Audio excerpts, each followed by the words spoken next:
Okay, episode 2 of The Secret Lives of Mormon Wives is the Book of Accountability. Ooh, it's a great reality TV theme, accountability. That's all people want. Oh, really? I don't disagree, but is that a big word out there, accountability?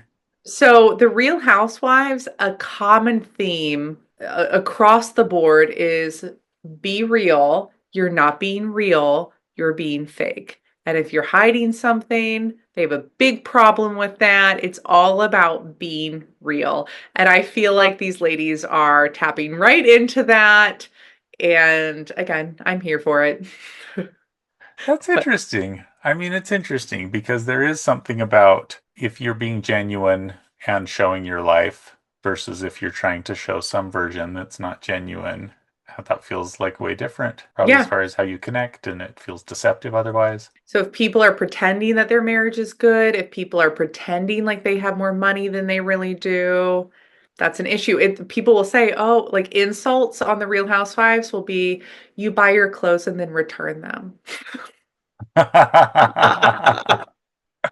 Yes, I'm that that is. Yeah, you keep the tags on because you return them later. That's yeah, because you meaning you don't really have the money to buy that and so you're not being real. uh Uh, it's a uh-huh. whole thing. I honestly across the board for years that has been a central point of conflict. So, I mhm. find it fascinating because in group therapy, in interpersonal process group therapy, which to me is the gold standard, one of the objectives is that you're getting people to be direct, honest, to know why they're saying what they're saying, to know why other people are saying what they're saying, and to be real.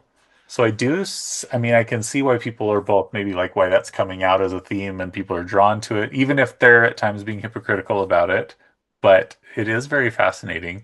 I wonder as an audience if I think I think I can tell who's being more real and less real, who's being more and less authentic, but I don't know if I'm right. I think most people can kind of sniff out someone who's being inauthentic or someone So it Whitney doesn't at the flow. homestead, Whitney at the maybe. homestead. Yeah. I think so. Jen, I think the issue that a lot of the women have with Jen is not that her husband even treats her poorly or that it's that she's not being authentic or real in her assessment of things. And so I think the women would appreciate more if Jen just said, I'm really upset because he said this and it hurt my feelings versus but he didn't mean it, like this whole like Yeah. I have to explain things away from my person. People don't like that. And then on the flip side, he apologized. Everything's fine. Everything's not fine. He said one apology that happened literally 5 hours ago that he said he didn't love you because of this. So you can't come back and say everything's fine. You're all fine. That doesn't feel authentic. That doesn't feel real. And people don't like that. And I think they don't like that. I think the audience tends not to like that either. Versus, yeah, I'm really pissed at this person. They messed up. I don't know where we're going from here. We're going to have to figure it out. People respect that more. And I think if you could just say that, it's an easier path forward, including forward like working things out with your partner or whomever, versus no, it's fine. Everything's fine. It's fine. Like the burning house, meme with the Yeah. dog. This is Yeah. fine. Yeah, and so many people are really programmed not to share when things are um, not fine, that it can be hard to break out of.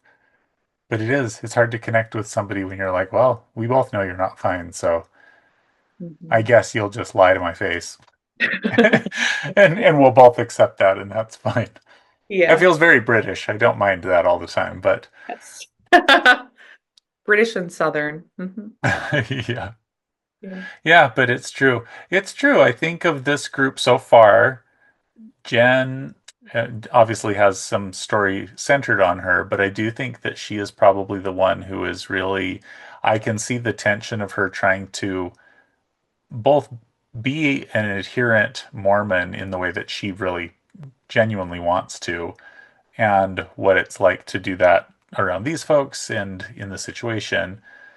I have a lot of empathy for how hard it probably is for her to be as open and honest. If anything, I'm always sort of like in a little bit of shock and awe when people are very vulnerable and honest about things that I'm like, oh, but that's supposed to be, a secret. So I get it, but yeah, I think what you're saying is true.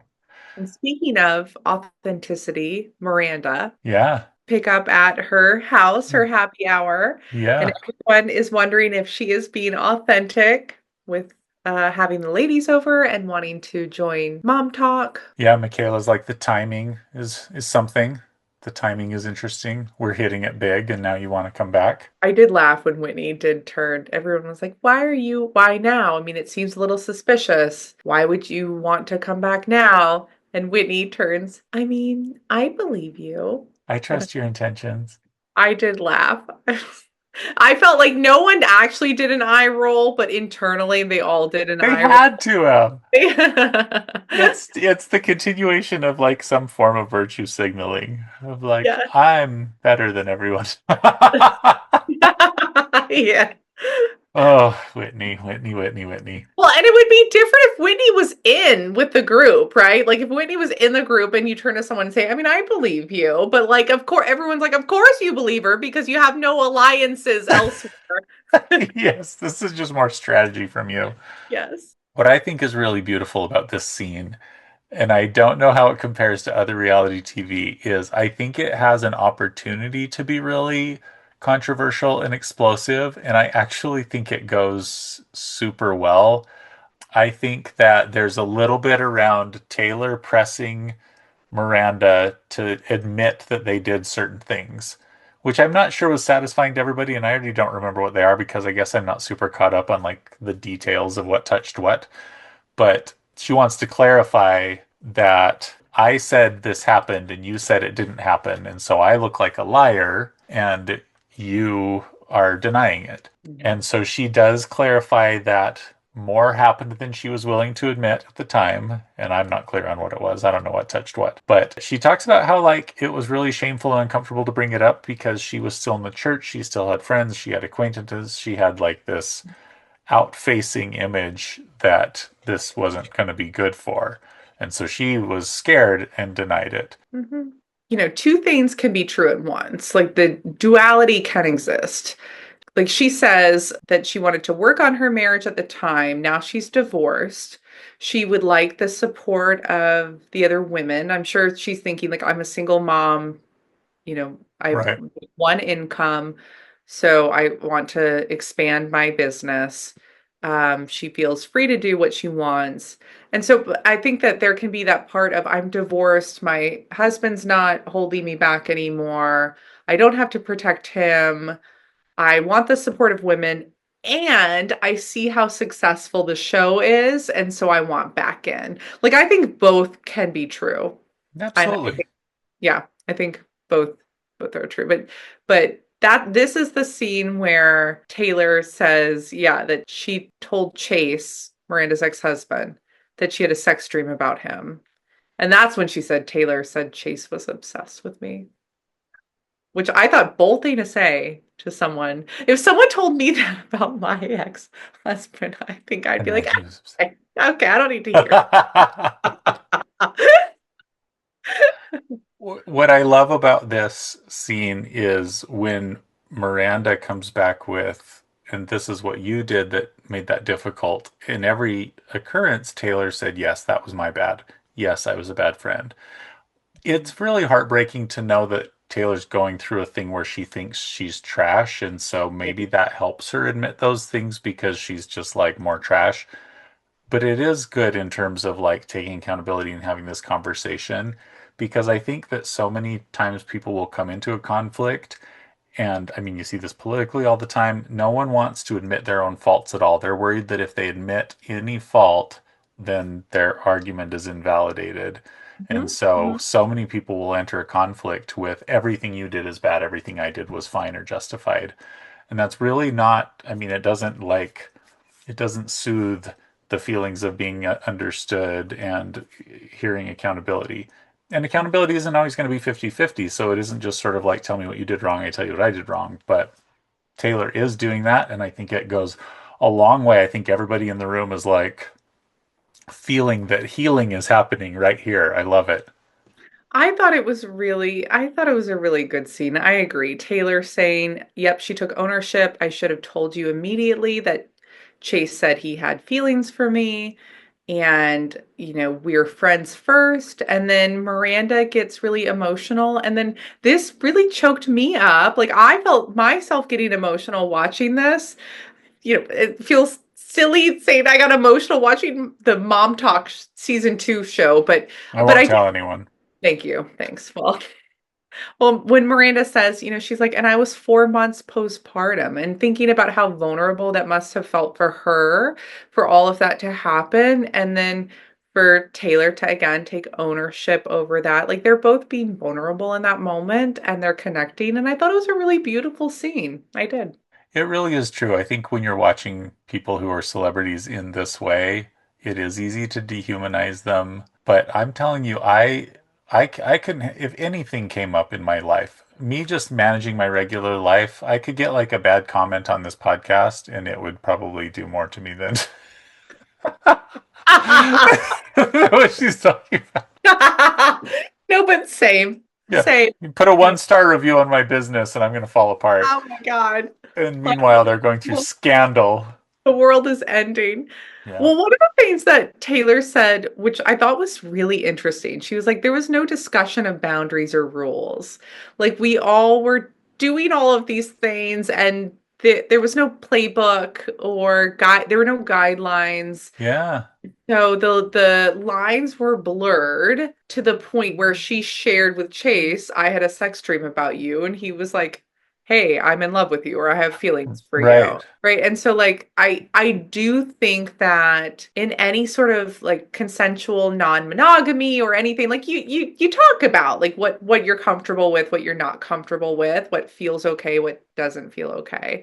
Yeah. And it seems like no one had any of those discussions. Yeah, that's really fascinating to think of because, on the one hand, they are getting in certain states of undress together in the same room, doing things, making out with different partners, which feels very mature in certain ways. But the idea of talking about it and really like setting boundaries could still be something that felt unfamiliar to them. I think a lot of people who practice any kind of non monogamy can underestimate the challenges that might come up, even if they intellectually know them. So like there's a lot. But yeah, that's really funny. Because I think Taylor says to me, we're hooking up, whatever that meant. I still don't know, don't care. I don't care. But we're all hooking up with each other. And so for me to say, I had a sex dream about you felt like normal to share. And what's funny to me is that Chase apparently heard that and was like, the way that I can reciprocate that, that means she's in love with me. So this is going to go well. Yes. Like, that's Yeah. how he interpreted that, is clearly you have feelings for me. And she's like, I had a sex dream about you. And that is not what that means to me. They do talk about what they did. And they was it this episode where they were like Miranda admits what happened? Do you remember? I, Where they were like they didn't actually have sex with other people, but they all had sex in this they had sex in the same room with their partner, they had sex in the shower with their partners, like multiple people. They were all having sex in front of each other. They're yeah, all making out with each other. And so to me, I just thought it was interesting that Miranda was like, I mean, technically, because I think she says technically, Miranda Taylor says she's not wrong. We did just we made out with other people and that was it. But they all were like group sex, right, basically, right. without trading partners per se. So you're watching another couple have sex. And I feel like telling someone that I had a sex dream about you when you've seen me have sex with my partner feels not that big of a deal. Right. It's more like incidentally. By the way, Yeah, but it showed up in my dream. you know how we did that thing the other day? It showed up in my dream. Yeah. Yes. So I can see why Taylor was like, ah. But also, not that I think she invited anything at all. But like, what is the purpose of saying that It's to true. him? It's true. Like if that, I guess what is the, she wasn't in love with him, but yeah, what was the, On the I one, think that goes back to boundaries and rules and guidelines and all it of that. does because it's easy for me to believe that Taylor said it very innocently without thinking this Mm-hmm. could be taken a lot of ways and maybe it's not the kind of thing I should say flippantly. Mm-hmm. That would be my take on what probably happened because enough people tell me about their dreams thinking it's interesting. It's not. It's never interesting to hear about somebody's dream, but people feel really compelled to share it. So like if she Unless just someone, was unless someone's like, I had a sex dream with you, then I'm yeah, like, then I want to hear it. then it's, What oh, touched what? yes, I need the specifics. I need the truth. probably, how was it? So, but yes, it's easy. But like, yes, feedback for Taylor could be like, hey, when you tell a horny man that you have a sex dream about him, there's different ways he might hear that are different from what you intended. Like, you Right. should just know that. Yeah. It's not your fault. It's just good for No. you to, Just, like, did you think about that? what was the purpose? Yeah. Like, what was your intention? Just a fun fact Yeah. later? Yeah. I mean, I Um, wouldn't hate to know that about myself, but at the same time, like, it doesn't, can yeah, I mess with mean, your head. You don't know. Yeah. I think if someone said that about me, I'd be like, well, depends on who, but I'd be like, oh my gosh, thank you. Yeah. It depends on who. Depends on who. Yes, very much so. For That's sure. Oh my gosh. And then maybe thank you. depending. Yeah. So Taylor is on a roll in this. She's riding this wave of what to me is just like therapeutic spirituality or something there. But she then just like turns to Whitney and is like, and I've been where you are and things suck too, and like olive branch to Whitney. And I just don't think anybody knows what to do with that because as much as I really disliked Whitney last season, I was like, yeah, if Taylor says it's okay. I mean, it was just it was beautiful. Taylor is A on the leader. screen a beautiful person multiple times, and she's a complex person and she's complicated, but she's doing things that like totally are awesome. It's really, Taylor's a very interesting person because if I were to put like think of all of the ladies and their personalities and you said and without watching any season, but you have some idea of their personalities, who is the leader amongst the group? I would be like Whitney or Demi. Like that would be the two. Maybe Not Macy. I would not even Macy is Okay. I think she should be. I think Macy should be the leader. But I kind of think the leader is like there's some ego involved that Hmm. tends to like puff people up a little bit. And then people are like, okay, they know something. I'm going to follow along. Taylor doesn't seem to have that as much. And maybe it's because of the scandal and everything that has happened that has changed things. But people really sort of follow what she says. Like she's like, I felt like I needed to say that to Whitney because I know Whitney, people say Whitney hates me and we don't like each other, but I really feel the need to say, but I did kind of think it was funny. She's like, I mean, Whitney was destroyed online. Like Whitney's like, yeah, I That's was. true. Thanks Yeah, for acknowledging that. thank you. And I sort of feel like in that moment everyone was like, yeah, Whitney was, we feel for Whit like it probably helped Whitney a little bit, the fact that Taylor said that. And that really shows how people view Taylor's opinion. That's what I think. But Yeah. I mean, the way that I thought of it, and I think I am hearing Taylor speak, I'm loving what she's saying, and I think that it's hard to argue with.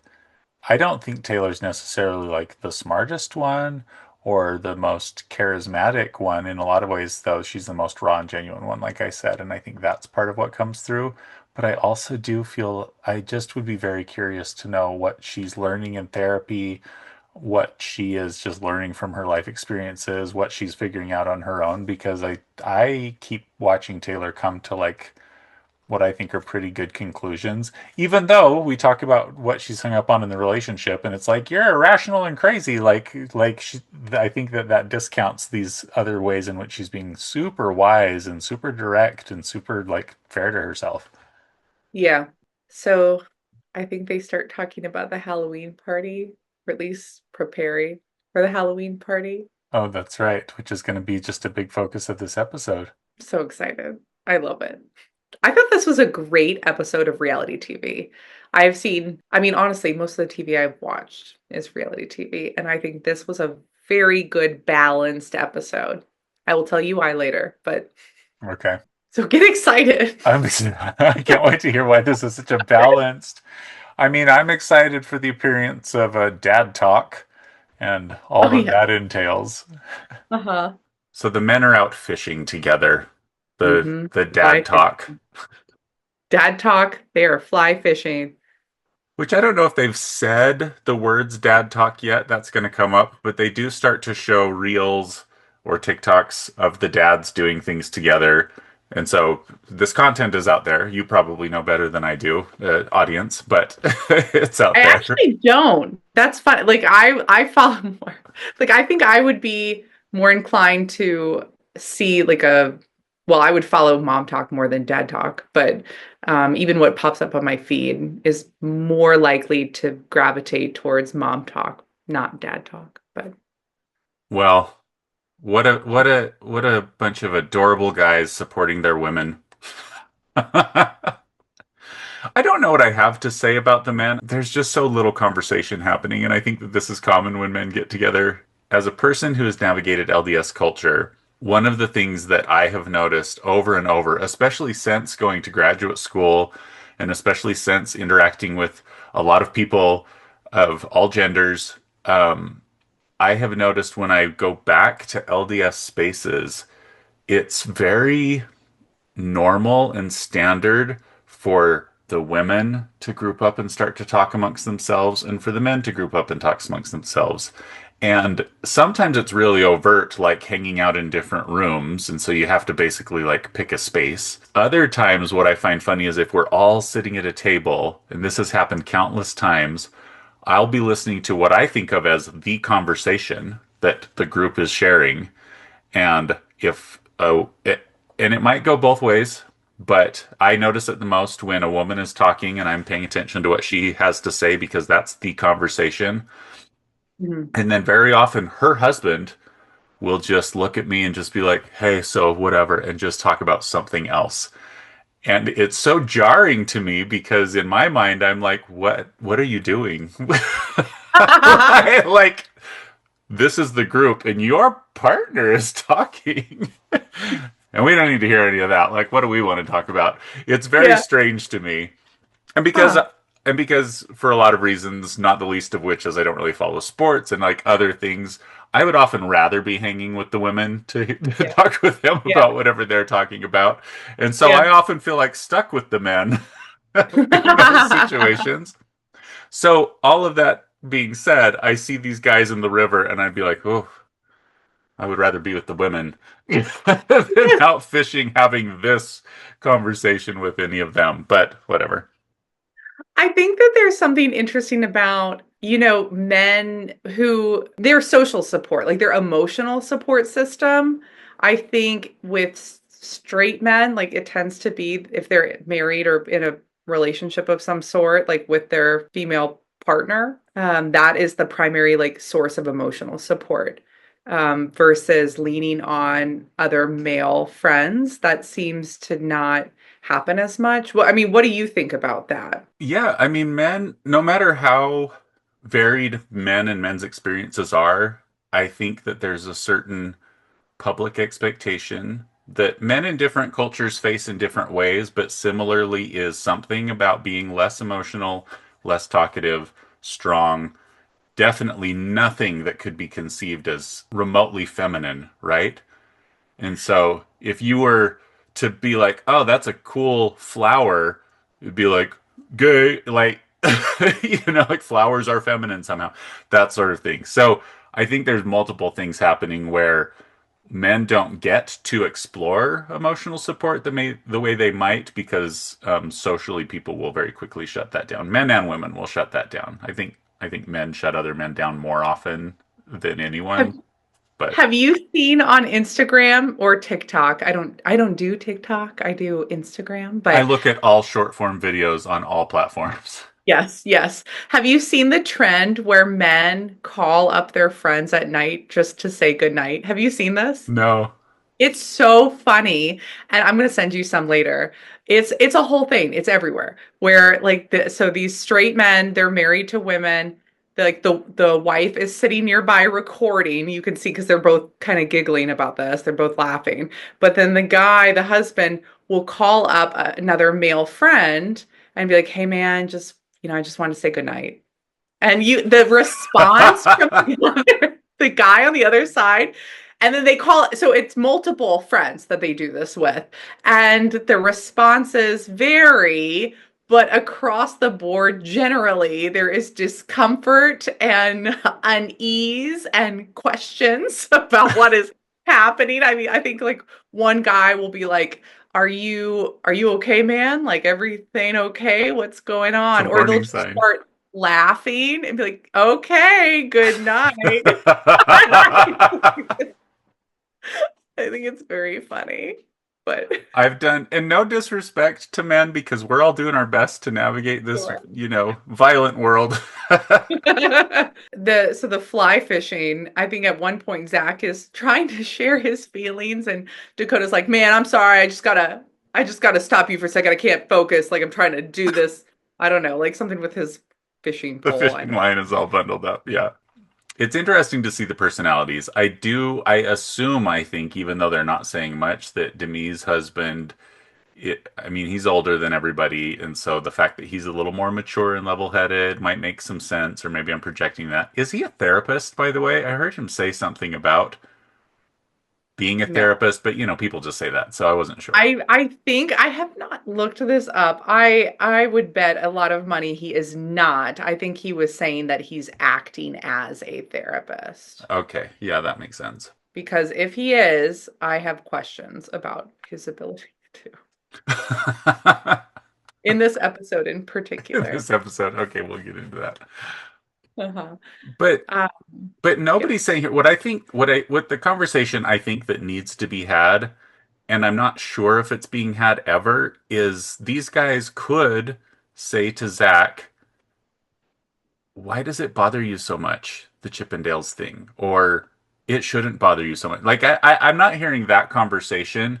yeah, And granted, everybody can have their own feelings of discomfort, and I think they're sort of like just trying to respect where he's at, and he's asking for that. But everybody, I think, is sort of thinking, men and women in the show, I think, are thinking like this is a very immature, jealous reaction that you shouldn't be having. It's an overreaction, and yeah, whether or not that's objectively true or not true, I don't hear as many people saying that to him. And this is a chance, right? He's with the guys.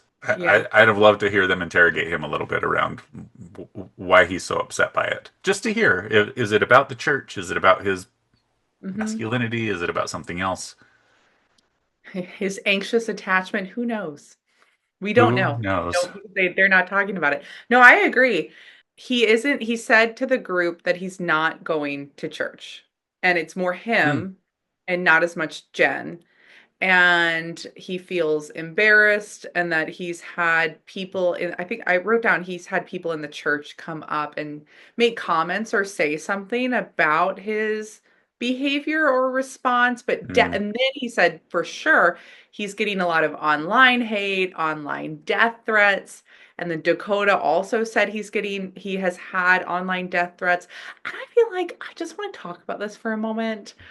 Uh cyberbullying, the like I just cannot wrap my head around the idea that someone is on a computer and they maybe disapprove of how someone is treating their partner, how they are, you know, acting just in general, and I think you should die. Like why, and then we're sending this in a message, and I just don't know what is going on from a mental health standpoint with people to where they feel like that's okay to say. And obviously it's not just one, it's many people. And I see, I love reality TV, as we all know.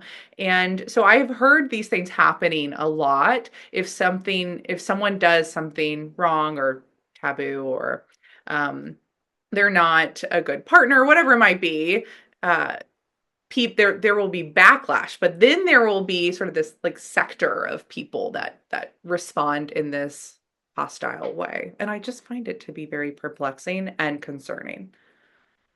Yeah, it feels like the equivalent of road rage, where what people do when they're sort of in their car and they feel a little insulated about what's happening outside. But I'm not, I mean, I don't, I grew to adulthood before the internet and social media existed. And so it was really, I would say people from my generation found it quite shocking and unnerving to watch humans go from the humans that we know and interact with to the humans that you interact with online, and Yeah. how quickly it went into a very toxic place where people will say whatever they would say that they wouldn't say to somebody's face, for example. Hmm. And so now that we're a generation into this, I have no idea what that means for people's abilities to behave in a way online that they would separate from. I mean, I'm guessing that people who send death threats online don't feel powerful in their own lives, right? Like I Yeah. would assume that that there's some amount of power that they feel in being able to do that. You're watching a show like this, the whole reason these people are famous is just because they're known. They're not offering talent or anything with their celebrity. They're not providing anything other than to show their lives. So I can also see where that feels much more like free game. We're talking about them. They're out there on the public stage making money off of being known. So I don't know. I don't know how bad I feel about it, but I do find it unsettling that death threats are being made to strangers regularly. Yes, it's that, yeah, social desirability. Just in general, when you're face to face with someone, you are less likely, doesn't mean that it doesn't happen, but less likely to get aggressive in the same way, to the same Yeah. degree. But the next scene is Zach is finally meeting up with Demi and Jess to have their to clear the air, to get back on their good side, hopefully, all of these things. I thought this conversation was so fascinating. All of it was very interesting for me to watch, and I'm curious what your thoughts are.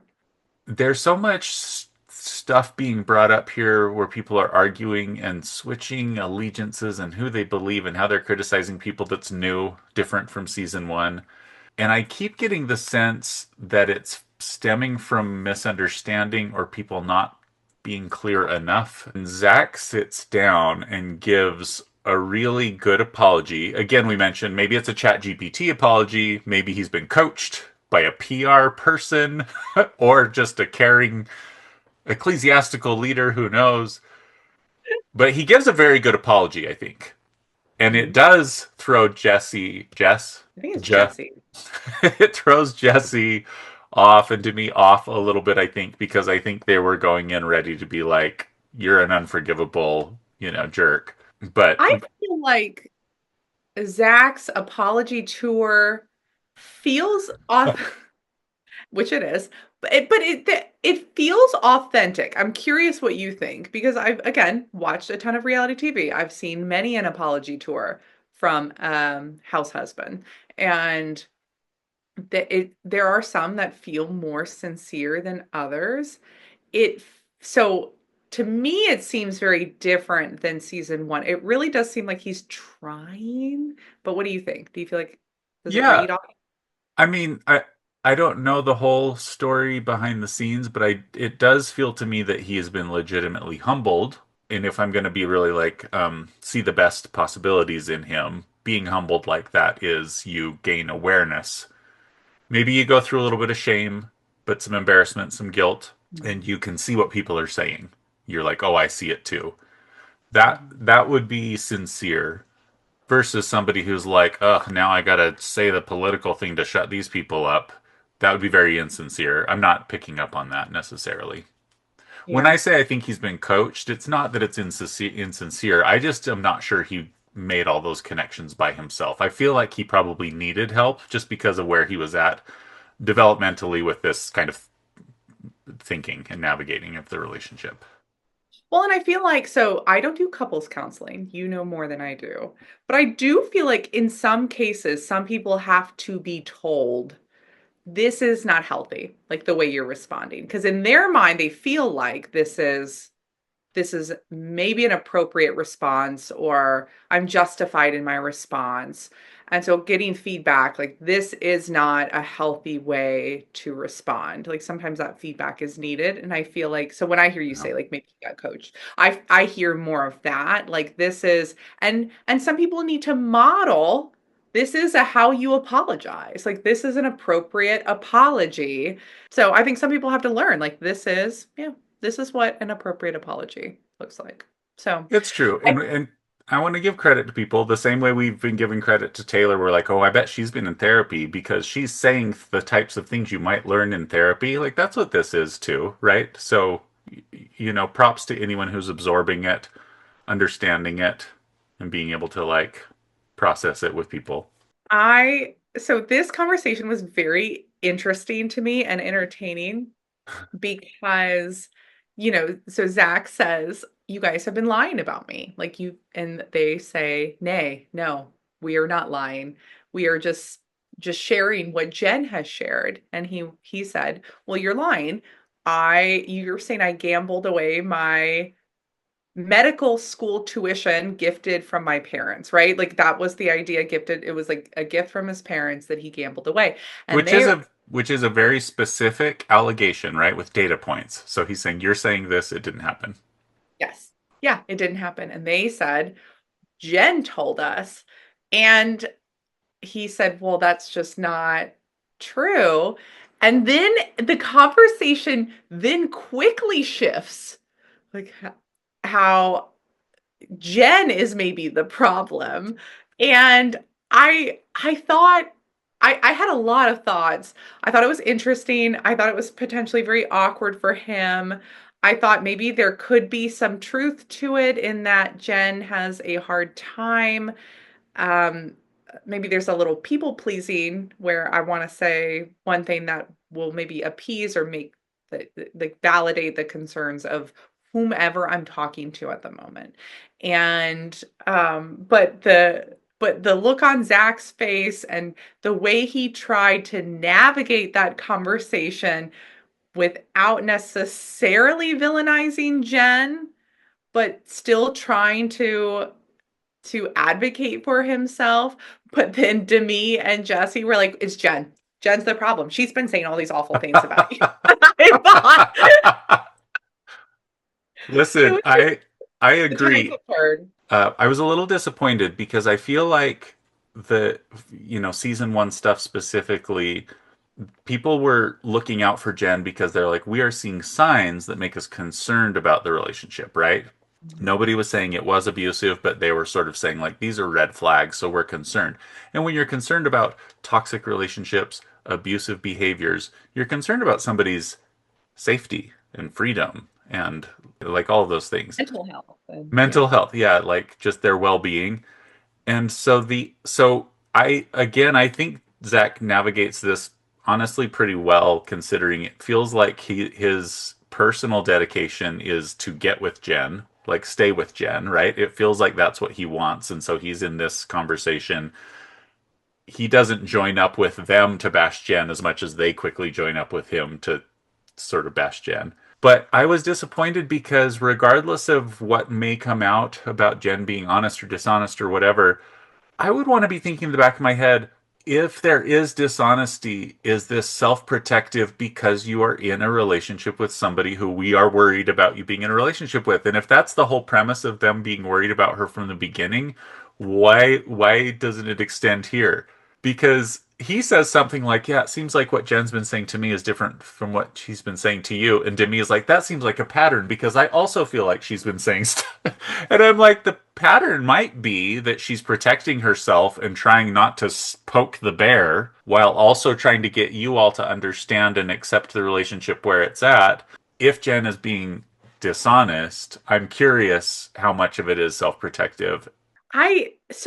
Okay, they do a flashback of Jen calling Zach a narcissist.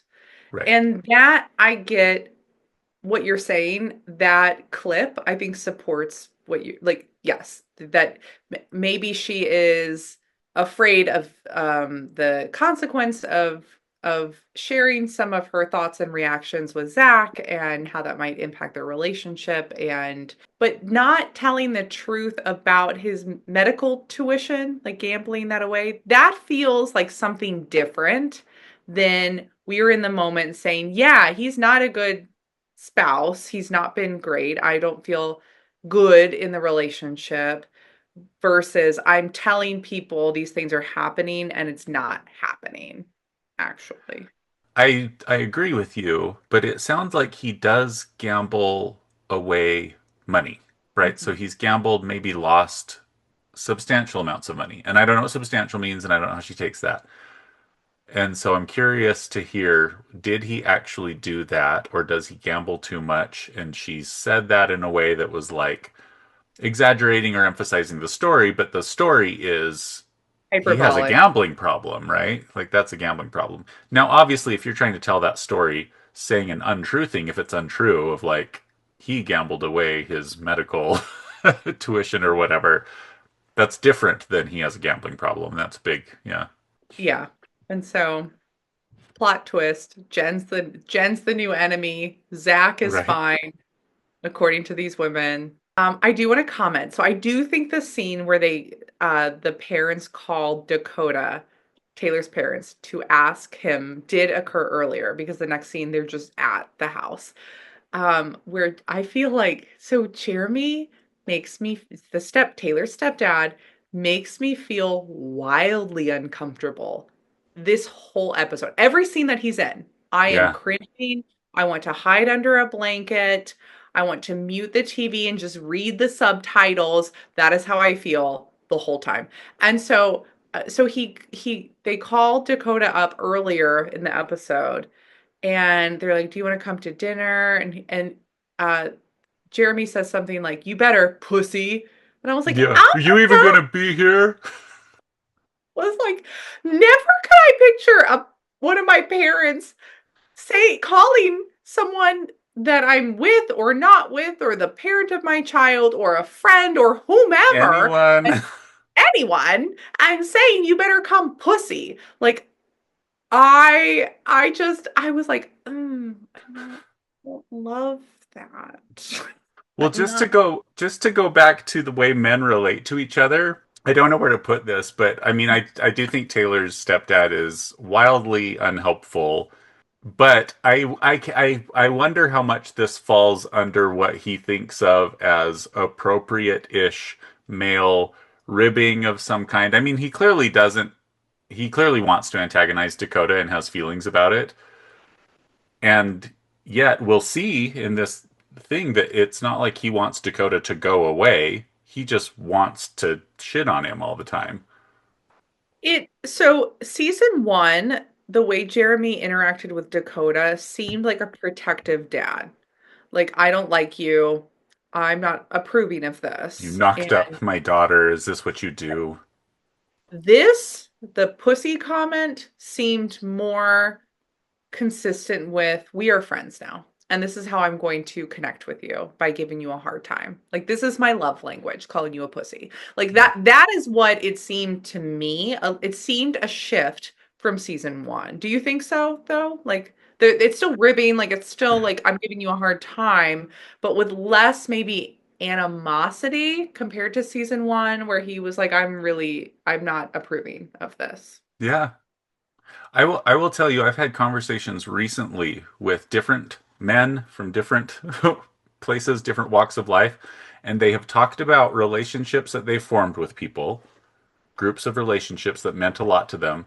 And in both of them, we're like, oh, and we just rip on each other. A lot of laughs. Oh, they really let me have it. They really dress me down. Oh, it's so funny. It's so much fun. And good for them, I guess, but I don't get it. Like, it feels like a important part of male bonding for so many men that you treat each other badly. And I recognize it to a point because I think having a friend who can give you a hard time, right? Like if I say Yeah. something kind of silly and you make fun of me for it, I'm like, "Oh, we're in a good place actually. Like that feels good. You know I can handle it." We're close enough to where that can happen. I Yeah. I, I agree. I like that. So I think it's that. but the level to which it goes and the lack of like other things that are happening also just make it bizarre to me that that is so special to people. I don't know that Did you? Dakota is feeling that specialness. And honestly, I'm gonna say it felt like this was the equivalent of Jeremy's glow up. Like mom had a glow up, okay, with plastic surgery, and Jeremy, in the way he spoke to Taylor, Dakota, this was his version of a glow up. This is that's what I think. Yeah, this is him just leaning into his role and doing his best. Yes. So I found um this scene really frustrating and sad in a way. I mean very sad, It obviously was it was very emotional. sad. Yeah. It was really sad. I was not happy watching this. Mm-mm. So if I'm going to analyze, I want to say a couple of things maybe because I think some of what we have done in our podcast and what we'll probably continue to do is a little bit of our own judgment of like who's right and who's wrong or what's good and what's not good. I think what is tricky in couples counseling and in family counseling is that's not really the job of the therapist is to decide who's telling the truth or to decide who's right or to decide who's justified. There might be things that come in to play there where you shine some light on some things that one person isn't noticing and shine some light on things other person aren't noticing. But usually the way that I look at family therapy especially and couples therapy is the relationship itself is the client. And these two people are here and we're all working on the relationship and in family therapy too. So I'm happy to talk about the specifics of this, but what I saw was this family relationship was pretty dysfunctional. It's everyone's fault to a degree. And so so if they wanted to get better here, the repair isn't just what everybody needs to do differently. Like there's a dynamic here that I think is really painful to watch. But it was such an unfulfilling conversation to watch because everybody was talking, everybody was invested, everybody was heated, everybody was on television performing, and nobody said much of anything that was helpful or useful to anyone. But Taylor was being so honest and by necessity, really like raw and emotional. And it was just really sad to me to watch the way people responded to that. I really like Taylor. I mean, just as an audience member. Like I like her. I enjoy watching her and her growth and her journey, and I'm like rooting for her the whole time. But I do feel like there is still, and I think we commented on this earlier, some like dysregulation that occurs that then people latch onto and they don't then take what she's saying as seriously, like because of the dysregulation. Like this was a time, this meal, I felt like she was a little she was dysregulated. I mean, do Totally. you think? Yeah, yeah. And so it was hard for me. I mean, all of it was really hard to watch. I mean, so even from the beginning when they're talking about Halloween, they ask what Taylor and her friends are going to be. She says she's going to be Gretchen Wiener, which honestly I will talk about like this later during the Halloween party. Loved all of the costumes. I was really into it. And then Jeremy asked Taylor if she was going to be a slutty Gretchen Wiener. And I think that is so problematic and offensive and upsetting. Like, you're not saying that about the guys, the Chippendale guys who are like, doing a lot of this action, which again, I'm here for. I love it. No judgment. But we are not saying that to the boys. And we are saying, are you going to be a slutty Gretchen Wiener? And I feel like that's a very weird thing for a parent. And I understand he's her stepdad, but she considers him dad. Like she's like, that's the dad I know. And if my father ever asked me, are you going to be a slutty blah, blah, I mean, that would just never come out of his mouth ever. Like that, Well, I just can't imagine that. it's interesting probably because I've worked with enough like abuse and people reporting creepy behavior that my first thought was why are you even thinking that? But Yes. then I realized it was coming from a place of what he thought was parenting, which was to kind of call her a slut. That's what he was doing, right? He was Yeah. preemptively saying, "You're And then probably being slutty." it continues the whole meal. It's Yeah. an accusation before anything, and they're just talking about Halloween.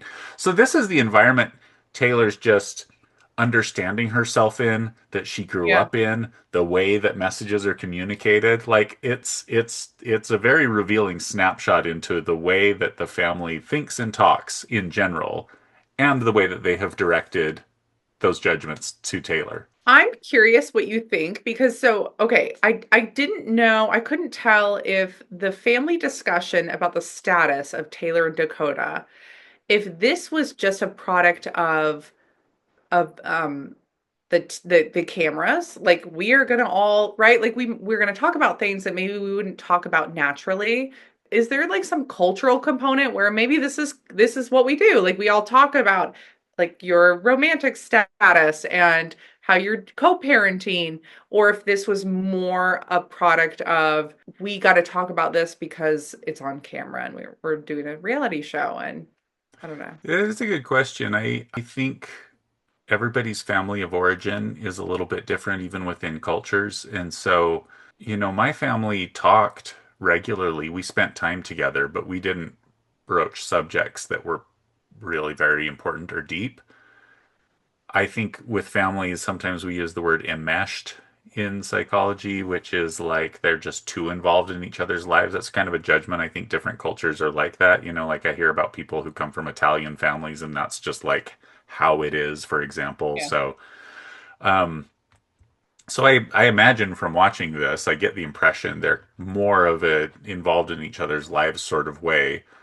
Taylor's a very open person anyway. I think, you know what I mean? I think what comes up occasionally is people sort of trying to hide or downplay certain things about it. Jen's a little bit like trying to keep personal life separate from professional stuff, and Miranda also has this like dual existence. I don't think Taylor does. I think Taylor lives relatively authentically, whether she's always done that or not. So I want, yeah, maybe the family just feels entitled to be involved in each other's lives. I think when you're a child in a family like this, it feels really normal just to have people weighing in on all of your decisions in a way where if somebody did that to me out of the blue, I would be like, nope. But, Yeah. if you just grow up where that's the thing, it's harder to recognize when a boundary is there, that kind of thing. Yeah. Yeah. They ask like what is the status of Taylor and Dakota, and they start talking about it. Both Taylor and Dakota, they use the term he slept with someone. And I think this is interesting because it sounds like it's very literal. They went to sleep. They made out, dry humping, right? They said that earlier. He said that earlier. But they did not have sex. So when I hear the word we slept together, I hear you had Sex. intercourse. Yeah, Yeah, that's what that means. E and B. Yes. Yeah. Not we slept together. We cuddled up, the blankets, our head on the pillow, and we went to sleep. Yeah. Like that. And so I was very confused by that because he was like, I mean, I slept with someone. And she was like, he slept with someone. I'm like, it sounds like we have a problem with the idea that he closed his eyes and entered REM sleep next to someone versus like having intercourse. And and there was a difference between like we made out and did, other handsy stuff on a couch versus it's a problem if it's on the bed. I'm just very confused by all of this. I but regardless, Taylor then is saying he lied, and he's with her. And then again, this was another part that I really cringed. And honestly, I thought about this for a long time. Like it also in preparation for us talking about this episode. The last season, this season thus far, I feel like there are things that have been shared that are supposed to be shocking, right? Like swingers, yet they're like involved in the LDS church and they have these like religious beliefs, but also they are doing these things on the side, whatever it might be. Shocking. To me, hearing Jeremy say what he said and then hearing Taylor said, say he comes over and he fucks me at night. I was like, oh my God.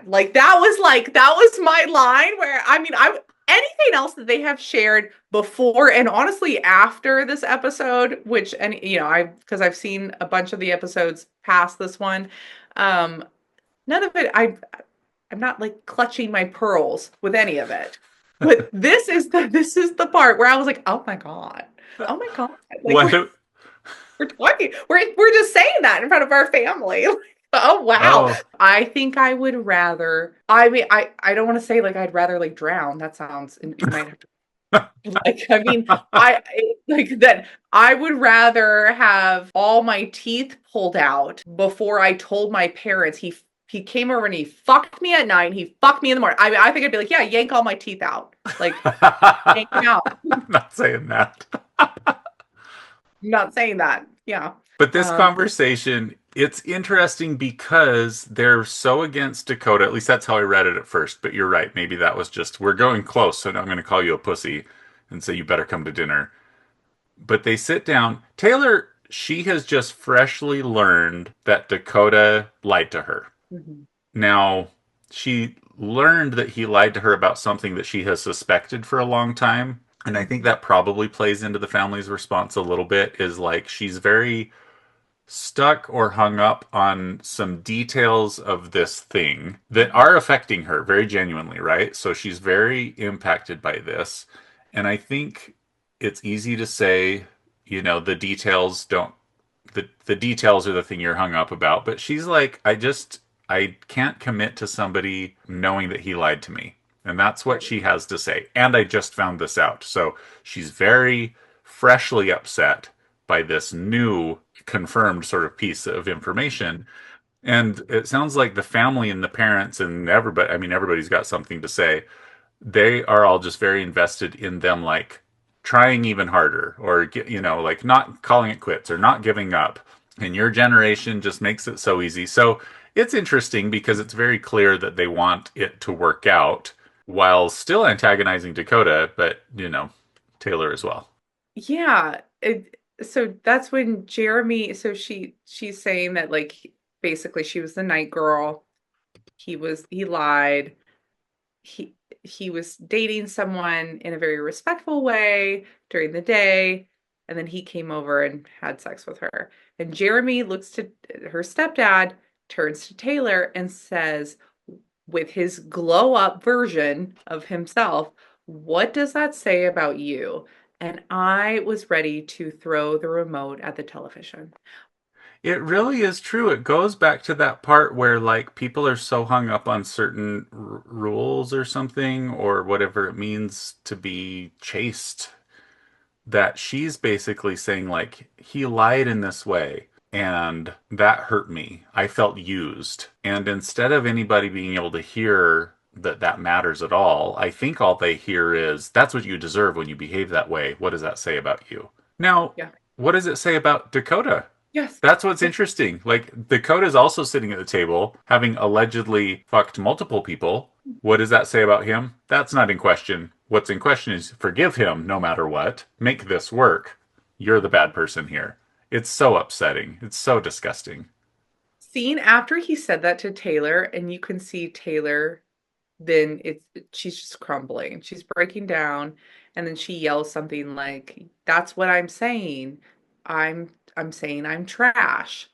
And that just broke my heart. It absolutely broke my heart. And as a parent, a mother of a daughter too, like if I ever heard those words come out of my child's mouth, I I think I would want to throw up. Like I would be devastated You that would my know that child, you failed as a mother. yes, yes, I failed Not as a truly, mother but it'd be very upsetting, yes. because to think that that is what my child walked away from, like from this like experience, thinking and feeling, whether that just happened, but even if I did my best parenting, if the thought that my child feels that way about herself would be devastating for me. I actually think the family feels that in that moment.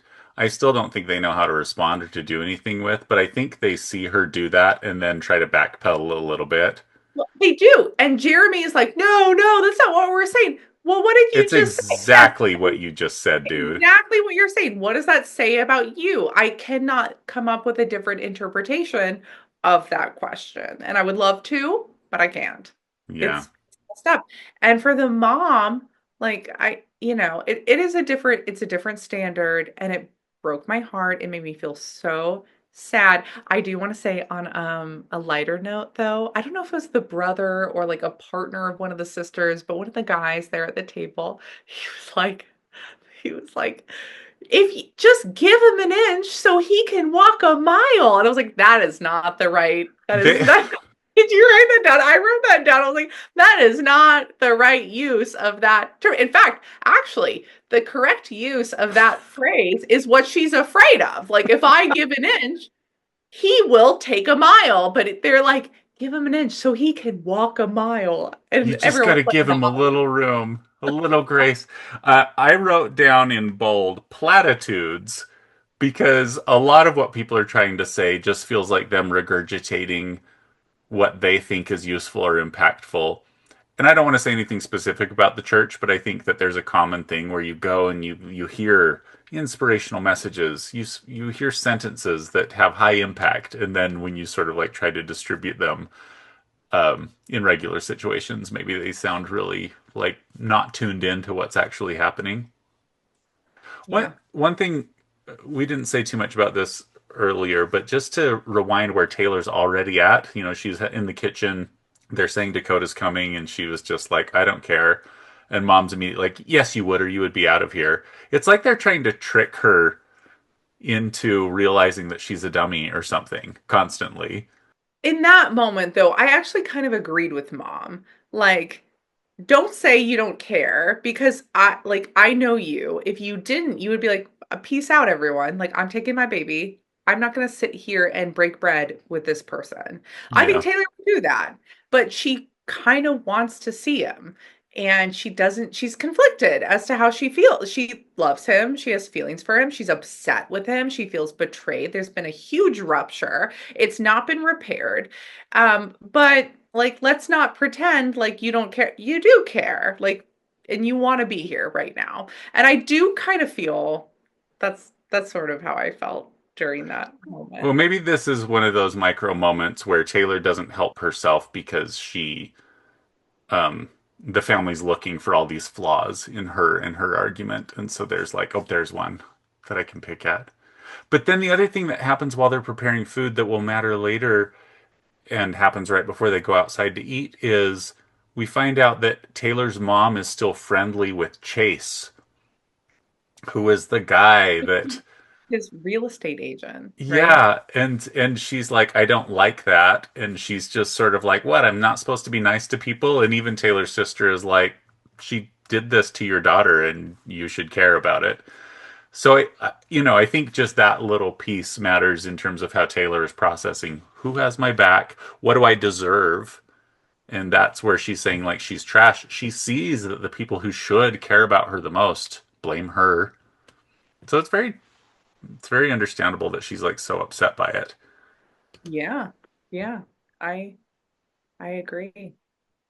Do you I want to do move think on? it's interesting to see the one thing Dakota is very frustrated about in this part that's probably really genuine is when Taylor does say, "I'm the night person. I'm the one that you fuck at I night." hate that. That makes me so sad every time. Yeah. It Sorry. is, and Taylor's like, that tells a story that I don't think is what Taylor or Dakota thinks should be the story, Mhm. and I think that Taylor's. It's understandable that she's looking at that, but it really makes it sound like my real relationship I care about is in the daytime, and then I have a side piece at night that I use. And I think Dakota's like, just because one was after sunset and one wasn't, isn't, you know what I mean? Because he also sort of was like, I was your night guy. You know what I mean? I think he's feeling like she is creating a narrative about being used in a way that is sort of like, that's not what was happening. That's not what I meant. And he feels really upset by that narrative there. But at the same time, Jenna said that he said he's only seen her for clout. So if you think about it, like Jenna said, that he told her he's not interested in her. He just he's doing these videos for clout.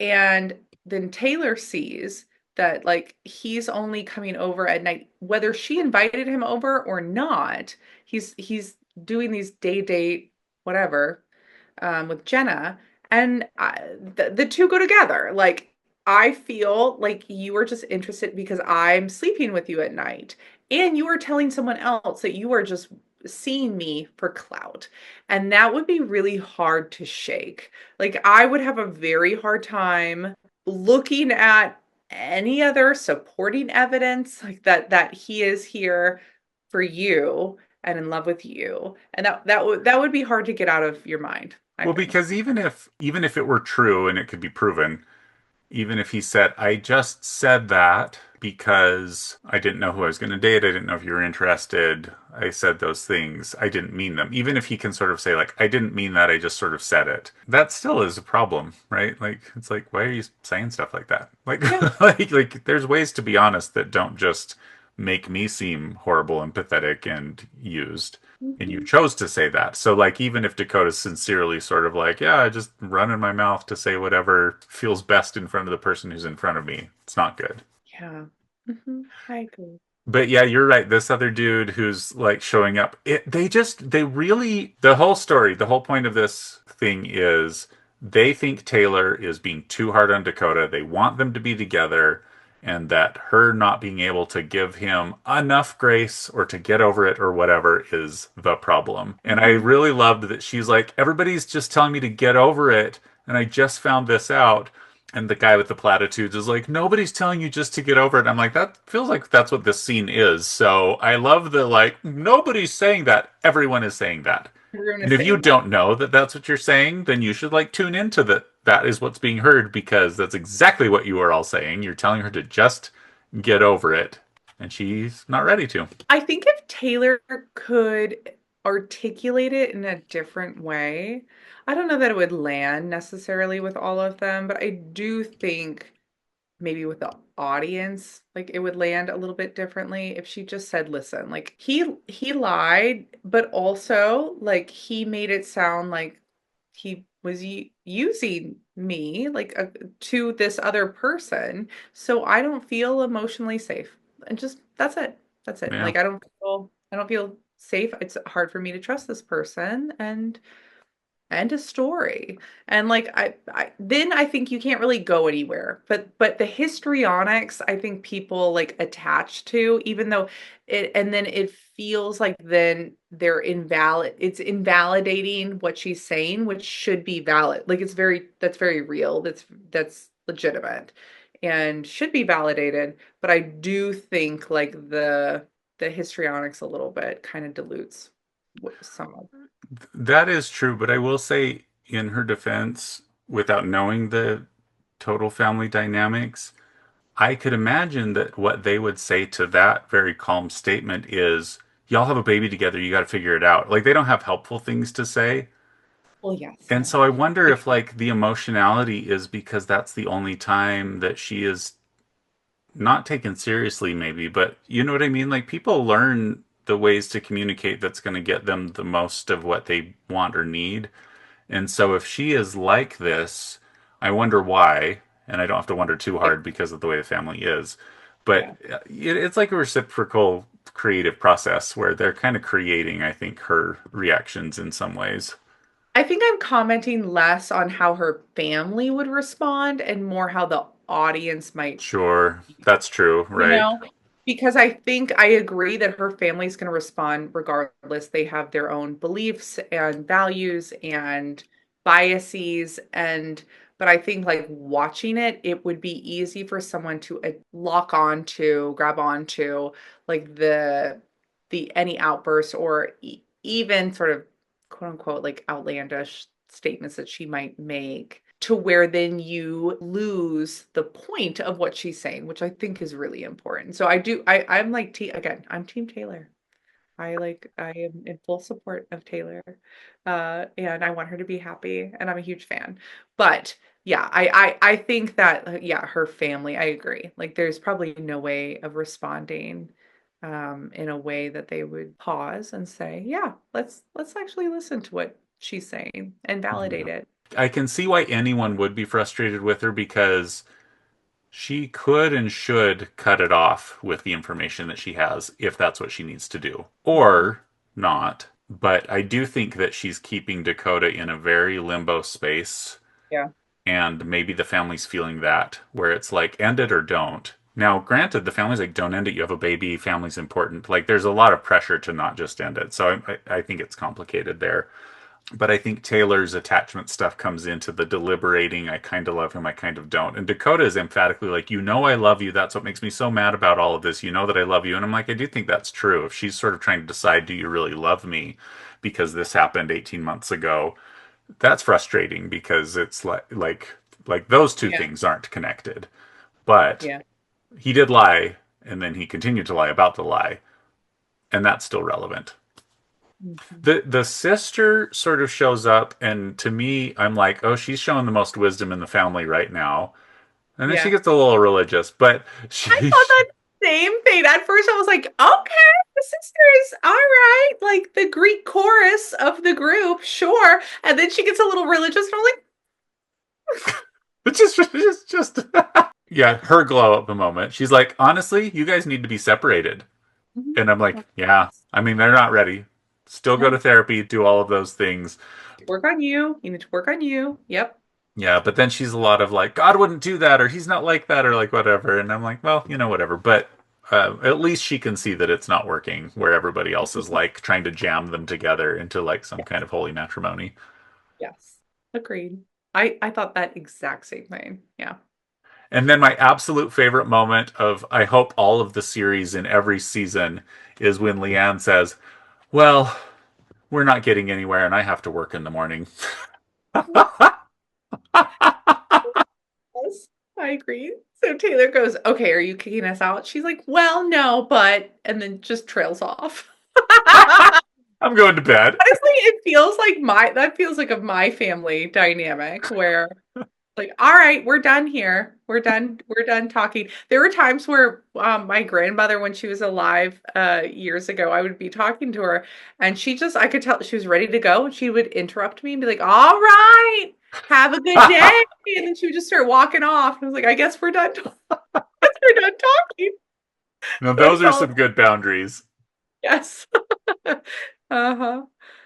This is one other thing, though. When Dakota is walking in and the camera just catches him, he lets out this sigh and groan as he heads in. I thought it was funny. That was one of my notes I took.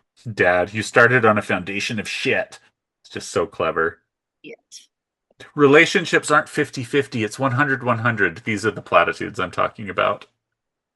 Which, Let's you know see. what, side note though, like, can we comment on, we do not fully know. We know Taylor shared a little bit about her bio dad, right? But all of this pressure, like family first and stay together, and like, it doesn't matter if you're hurt. I am very curious about Leanne's story with bio dad. What happened there? Like, what happened? You got pregnant and then we're not talking, and Taylor meets bio dad at 4, but so there's some communication, you get together. I guess I feel like I want to hear more about that, like from Leanne's perspective or from someone else's perspective about what went on in that dyad, in that relationship, because from just the very little we know, it sort of feels a little hypocritical, like just from, I don't know. So Yeah. questions about, Yeah, sorry. Leanne, do you wish you were still married to that guy? Would that be ideal for you? Where obviously you can probably identify relationships that are better not forced. Yeah. So Yeah. Yeah, it's interesting. And it does make me think of like whatever that situation has meant to Taylor, also being surrounded by the way the family communicates about people and about it throughout the years. I'd be very curious to know what messages she has understood about herself and that bio dad and all of those pieces too. So Zach and Jen reconvene. Zach is reporting back after his super productive meeting with Jen's good friends, Demi and Jess. besties. to debrief the combo. So it's funny. I kind of had the question of like, is Zach representing well what they actually said? And I think in some ways he is, but in other ways he isn't. And so this is one of those moments where like I'm watching people get really frustrated with the information they have. Nobody seems to be questioning the deliverer on like did they really say that or did they mean this or whatever. This happens obviously in real life because we don't remember the exact content of things people say, but we remember what they thought they meant by it. And then that's kind of the message that we take. And I think that's what happens here. But he really does come in and say, like, it was kind of surprising because they really turned toward he was being really careful because he wanted to say like they turned on you, and so he's sort of like saying it out in this slow way. It was like it kind of felt like everyone was ganging up, and she says on you, and he's like no You? you. No. And then she was like, oh. He was She able was to like, spit it out huh? quickly when he was like no not me, you. Actually, you.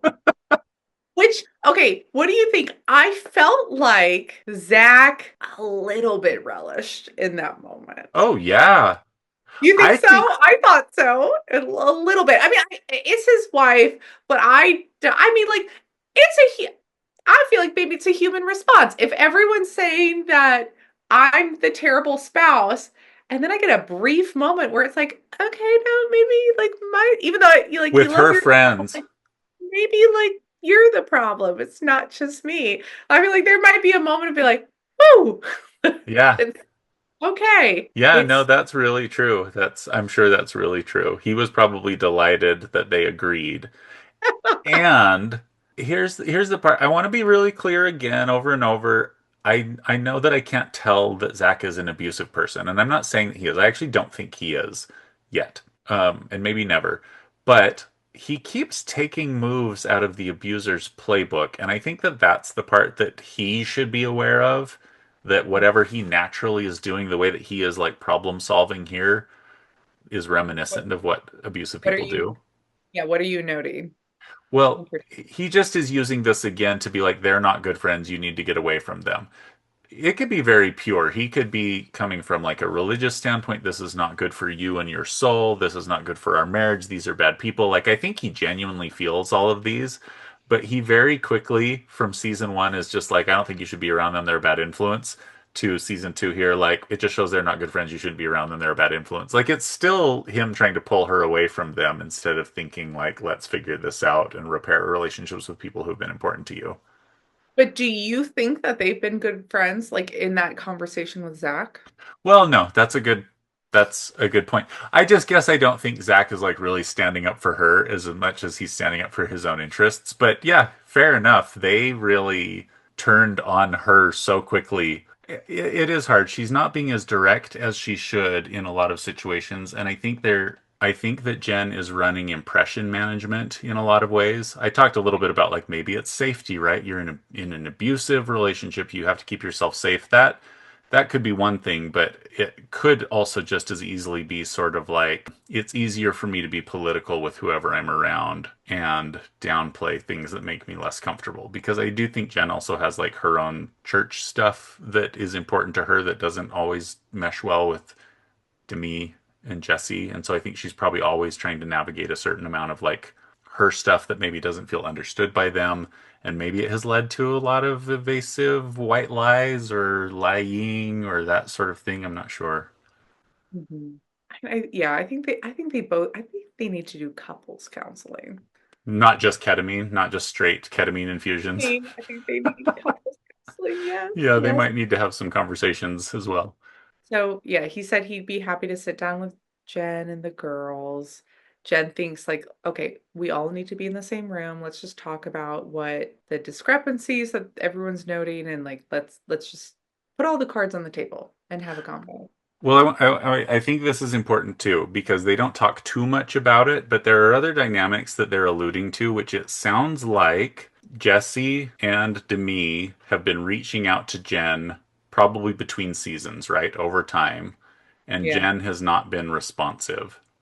Yes. And they're not talking about that too much, but I think that probably plays into why they turned on her so quickly. It sounds like her not answering was semi intentional, whether it was taking space or because of the way that they were being about her or whatever. So like those are subtle dynamics that I think are probably playing into this, that there's things are already not super 100% cool between all of them because of things that happened in between the seasons in terms of like lack of communication. Yeah. So that's probably a little bit of how this is like blowing up a little bit more quickly than what we're seeing in the episode.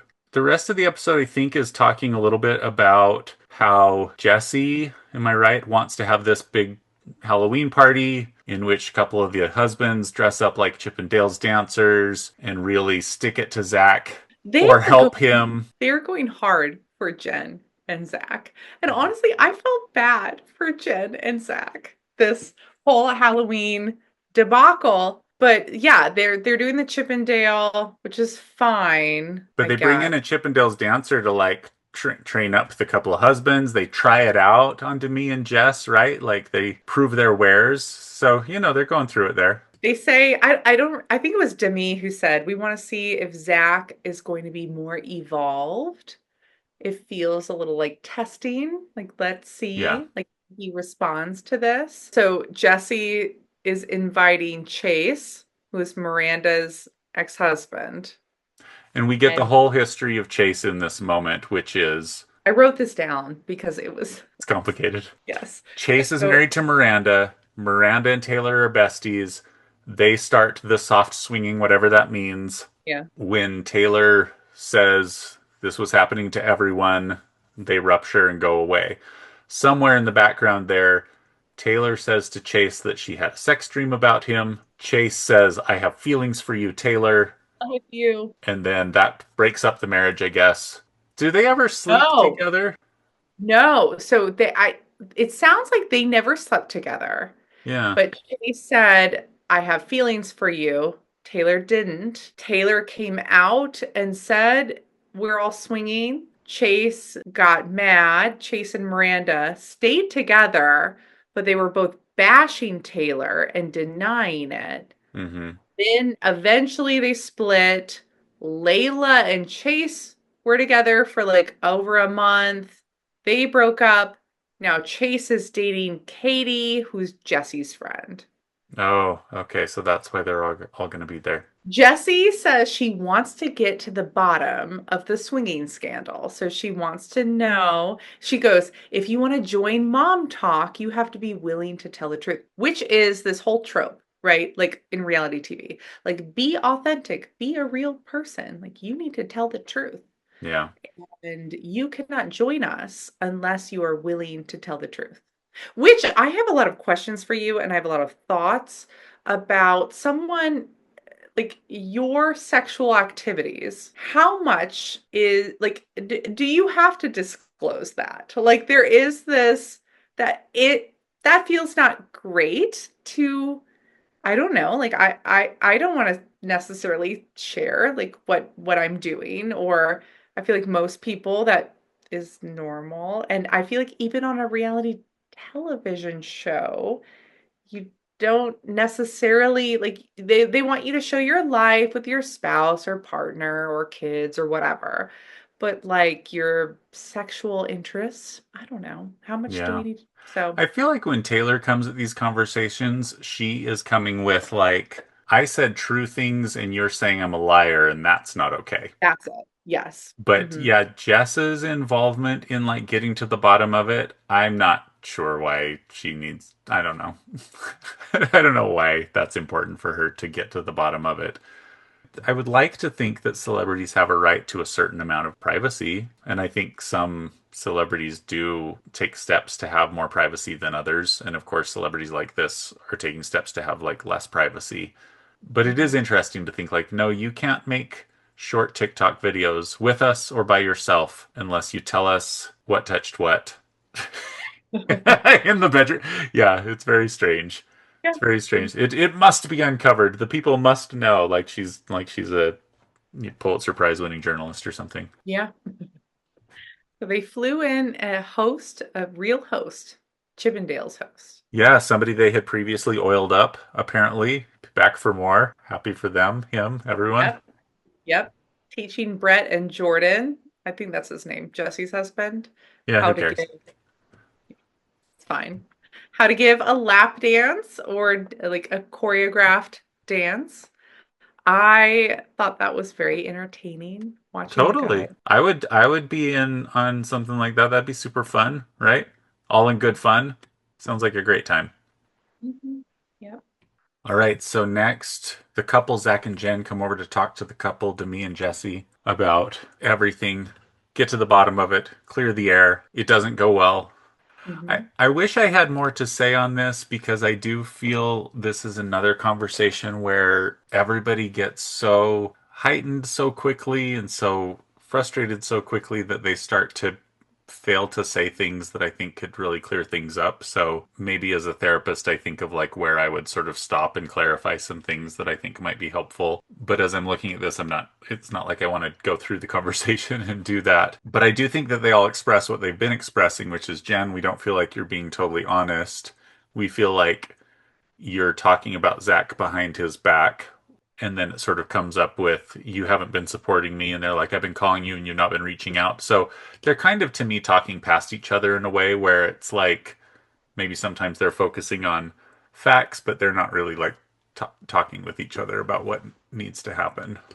Demi, I know. So Demi said that Jen kind of brought us into her marital problems, and that's a problem. Like you kind of because I think Jen is saying like you guys shouldn't be commenting on Yeah. what's going on in marriage. State of And my Demi, marriage. yeah. Demi's like, well, you brought us in. Like you have been talking about it. So now we're invested. And as your friends, we are going to comment on it. Yeah. Um, mhm. I And think I Jen, can appreciate Jen's perspective. It's of like, I might want to vent to you because we're friends once in a while and talk about what's going on, but that's not an invitation to insert yourself as far as you want into the topic. I can appreciate that. yeah. So I think this is a situation where they really come to confront, but nobody is quite ready to be as honest as they want to be about it. Like Jen is not ready to say, yeah, I was talking negatively about Zach to my friends because it was really impacting me and I needed support around this. But friends, even though I'm saying these negative things about my husband, I want you to understand I'm in a gray area. And so I'm venting to you for support, but that doesn't mean I would need you to meddle in it. Like, I think there's certain parts of the conversation that are being had and then other parts that aren't being had. They bring up the gambling. They do. This was so interesting. The did he gamble his med school tuition away? Jen looks at Zach and says, "Babe, do you want to clarify?" And he kind of like laughs, like in a perplexed way. Like he's like, no, I think you need to clarify. Like you're the one who said this to them. Why am I clarifying? And so then Jen acknowledges, she said, well, no, he didn't gamble his medical school money tuition away. And the look on Demi and Jesse's face is like, WTF? What? That was such a fascinating moment in the conversation because I'm like, okay, that we're being very direct about what we want to know. And I wasn't super clear after that because Jen seemed confident to be like, Zach, tell them. And he was like, you tell them. Did I gamble away all the money my parents gave? And then she's like, no, he didn't do that. And then like, yeah, they're like, what the F? You said we did. But he's like, there was some sports betting behind her back. It all goes back to that where like, I do think that words matter. I do think that truth matters.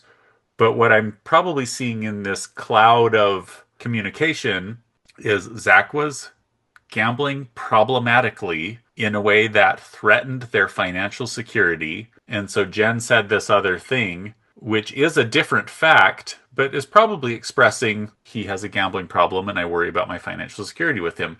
I'm not saying that you can just say whatever you want to say that, but like I think I'm kind of understanding what's happening here, right? I'm seeing where Jen doesn't feel like she's being so dishonest or so misleading, Mhm. but maybe isn't choosing her words carefully or is saying something short to get to the point, and they're feeling very deceived because of it, even though the point is still that he gambled too much and that's a problem. So Yeah. I can see where the communication is breaking down here because the things that people are feeling very like mad about aren't aligning. The priorities aren't aligning. Yes. Hmm. So Jen also feels like none of the ladies have been supportive of her post Vegas, and or they've not been supportive of her marriage or her like efforts to work on her marriage, her feelings in general.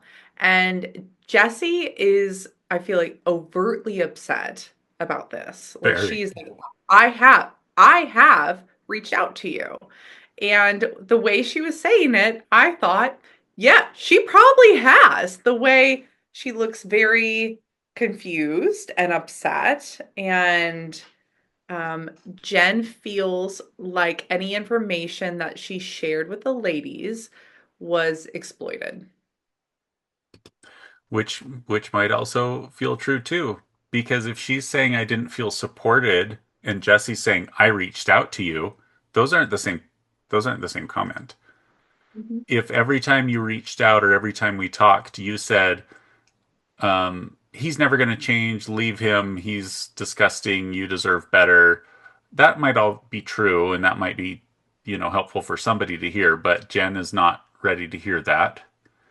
And so maybe she's not reaching out much or responding much because she's like, I'm like, that's the message. And maybe Jesse's like, I'm reaching out, so what you just had to say is a total lie. Like, how dare you say I didn't support you? I was actively supporting you. So and I don't know if what I just said was true, but that's a way that I kind of imagine those two stories coexisting. Yeah. Yeah. Jen, what do you think about so Jen then kind of turns it on Demi a little bit? Like she was like, I mean, Up at the you villa, the Vanderpump Villa, which I'm not, and now I kind of want to watch that show. I've not watched that show, even though I love like all the parties, like Lisa Vanderpump and the other cast members that are on it. But I've not seen it. But she goes, you told me everything that happened in Italy, and I could have easily talked about it, but I'm not going to. I was like, yeah, you are in this moment. You're talking about it. So we can't say we're not talking about it when we're talking about it. But yeah. Okay, so I didn't see that episode, but Demi's relationship when it comes to jealousy and flirting and having your top off when you're getting mic'd, when Dakota walks in the room, for example, which happened in season one, yeah. it seems like her relationship with her partner is extremely secure Yes. and that they have trust and that they have consent or at least an understanding of the way they're each going to move through the world. Mhm. And so it does seem either naive of Jen or misplaced or accusatory to say you, a reality star on a one-off special with other reality stars, were flirting with somebody and I could have talked about that. Especially when Demi goes on, and I didn't see it, but especially when Demi goes on to say, like, I think I handled that situation the best I could, which is I'm a beautiful woman being flirted with aggressively by somebody who's famous and were televised. I have to Yeah. handle that in a certain way. I think women are often under the pressure of being nice to men who are Right. bothering them. Yep. And it's Hmm. very infuriating to me when boyfriends and husbands and partners get mad where I'm like, you didn't shut him down, you didn't do this. And it's like, you don't understand, I think, what processing women maybe have to go through around what is safe. How will this reflect badly on them? What will people think of them afterward? Like, there's a million things that women are probably processing that men don't necessarily have to think about. And Hmm. maybe Jen doesn't have to think about to say, you shouldn't have even been doing any of that. And Demi's sort of like, I literally handled that in the best possible way under the circumstances. And doesn't sound like her husband's upset about it. And it was televised. So what are you, what are you accusing me of? Yeah. Well, so then Jen, so because Demi goes, well, what happened in Italy? And Jen goes, well, Brett called you and he was crying to you. And Demi says, no, that is not true. That's not what happened. And she feels like Jen just wants she wants to kind of move the issue from Jen and Zach onto Demi and Brett. So let's shift the focus a little bit onto them. Their marriage is not perfect. Let's stop talking about mine. Yeah. So this is defensiveness. Everyone does it. It's one of the most common things to show up in interpersonal Mhm. issues, but this is what that looks like. The defensiveness is we're talking about you and we're talking about this, and you are going to bring up an unrelated topic. And it feels very related to the person who's being attacked because it maybe feels like hypocrisy. Like, why are we focusing on me when we haven't talked about this or whatever? But just to point that out, that is exactly what defensiveness looks like. Is I'm going to deflect and push it back to you, no matter how related or unrelated it is to the topic of we're talking about this. Yes. But Jesse thinks that Jen is starting to lie, and that is not good for mom talk. Again, the authenticity that we search for and strive for. Like, we will not have someone who is not fully authentic and telling the truth a part of our group Yeah. and must be real. That is, again, a reality TV trope with women more than men, but the men too. So if you watch The Bachelorette, like all men, most of the men, like they tend to bro out a little bit, but there will be like that one guy where some that's problematic, and the other guys are like, he's not telling the truth. He's not here for the right reasons. That happens. So people don't like that on reality TV, but I can both appreciate that, but I also think it's interesting because I think learning to be authentic, like even understanding yourself enough to be authentic, is its own process. And again, some of these people are young, so it isn't always a choice to be inauthentic as much as it's unlearned or learned in certain ways. I want to put that out there. yeah. I think it's worth calling out. I don't feel like you're being authentic. I don't feel connected to you. This doesn't feel true. This doesn't feel direct. But I just don't think anyone on reality TV is like 100% authentic. yeah, There is, nobody is. I just don't think that's true. Yeah. So, but anyway, Another tidbit that comes up later with Jen and Zach talking that is funny and I'm sure is coming from what was dragged following the first season, but apparently Jen and Zach are not related to Ben Affleck. yes, I want to talk about that. Their conversation was strange to me about it. And I felt like a kind of aggressive, and I am not trying to hate on Jen at all. But I do, okay, so I feel like if someone does not feel like they have a voice in a relationship, whatever that relationship, whether it's a parental or romantic relationship, whatever, they feel like they have been stifled to some degree, and then they realize that, and then they want to reclaim their voice. And I sort of feel like the pendulum then it like overcorrects. And then we are saying everything to it. And like then eventually it gets back more to so, like the middle, like some middle ground, like a healthy balance of times where I don't need to say this all the time, but I do need to say this now. Mm, And I kind of feel like we're in the overcorrection phase with mm. Jen, which is fine. Like I feel like that's part of it. Like that's okay. Um, but when she like sits, so she brings up that they could be, is this when she said we should be J Lo and Ben Affleck for Halloween, or does that come later? I think But so. Yeah, they're talking about their costumes. yeah, and so then they talk about how he's not actually related to Ben Affleck. He's kind of laughing. He's like, I never said that. I don't think that's true. She then gets like face to face with him. She bends down. She's like looking at him eye to eye. And she was like, You're going to tell me, like, you're not going to make me feel stupid for this. And I don't know what their conversations have been like before. Like, if he had told, if Zach told Jen in the past that he was related to Ben Affleck, that reaction's appropriate.